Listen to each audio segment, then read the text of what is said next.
it can be said that the 18th century most certainly belonged to the likes of Hume and Voltaire, but the 19th would be awarded to the immensely influential philosophy of Immanuel Kant. As said best by the philosopher and historian Will Durant, it was Kant who labored best to rescue mind from matter, who argued so irrefutably, because so unintelligibly, against the uses of pure reason, and who, by the prestidigitation of his thought, brought back to life, magician-wise, the dear beliefs of the ancient faith. I believe it would be foolish and near impossible to capture the immensely complex philosophy of Immanuel Kant in just one video, so instead we will focus on aspects of his transcendental idealism, namely on the claim that the external world is unknowable and that the reality we know is only mere interpretation from our mind. Keep in mind as we continue that your interpretation may differ slightly than my own. Before getting started, I would be incredibly grateful if you would subscribe to the channel.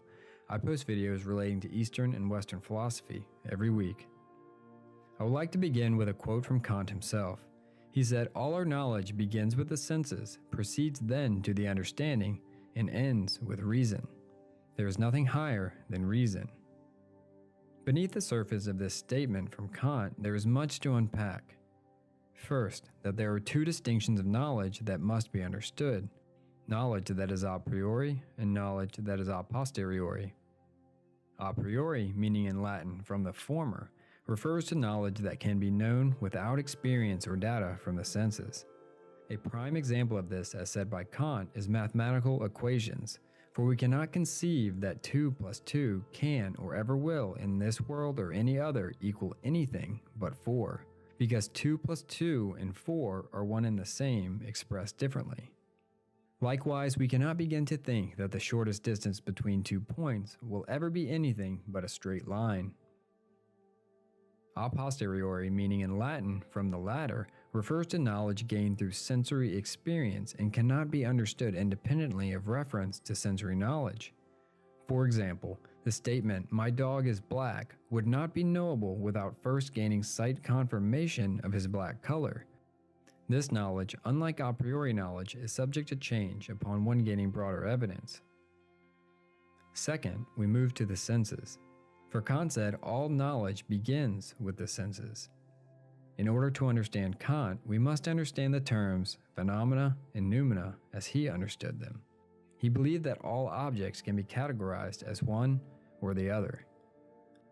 In regards to phenomena, Kant explains this term as the realities or appearances that are interpreted from our minds. And in regards to noumena, he explains this to be the things that exist regardless of our mind's interpretations. Kant claimed that this knowledge will always be unknown because we only have the ability to know the world that is presented to us from our mind.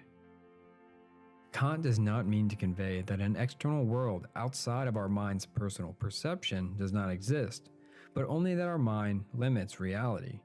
That phenomena and phenomena only can be known since we only know the world around us through our senses. I think an example is in order to better explain. Let us take an orange as this example. We feel the shape and texture of its rind, the cool temperature of its core. We smell the citrus entering through our nostrils. We see the bright orange color reflecting through our retinas, and we taste the combination of sweetness and bitterness saturating our taste buds. When combined, these sensations have created this thing we name an orange. All of this is phenomena, what we can know. Outside of these sensations, we can conceive that this thing presumably still exists. This is noumena, and will always be unknowable as our sensation, Kant believed, is all that we can truly know. Anything else is only speculation.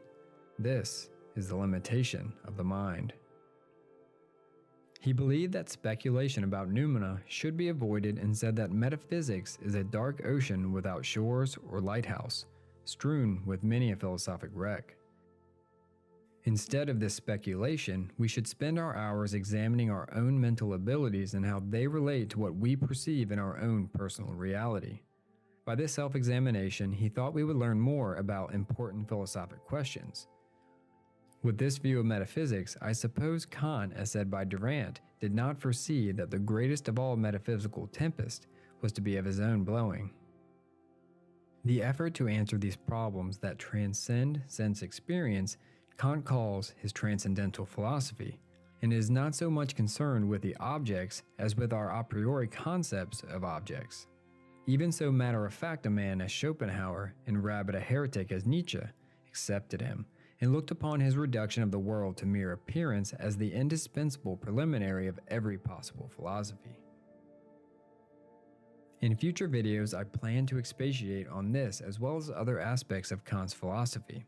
I attempted to explain this small part of Kant's philosophy to the best of my current ability, and as said earlier in the video, the identity and credibility of this philosophy remains debated. I hope this video has helped you understand this one aspect of his incredibly complex philosophy. If you would like to learn more about Immanuel Kant, Will Durant recommended starting with Wallace's Kant, and for a great criticism of the work, to read Schopenhauer's World, Will, and Idea. I could also recommend reading Durant's section on Kant in his book The Story of Philosophy. I will put the links to these as well as the audiobook version of this work of Durant's in the description below. I hope this video has helped you in some way. If so, don't forget to subscribe to see more on Eastern and Western philosophy. As always, thank you for talking philosophy with me. Until next time.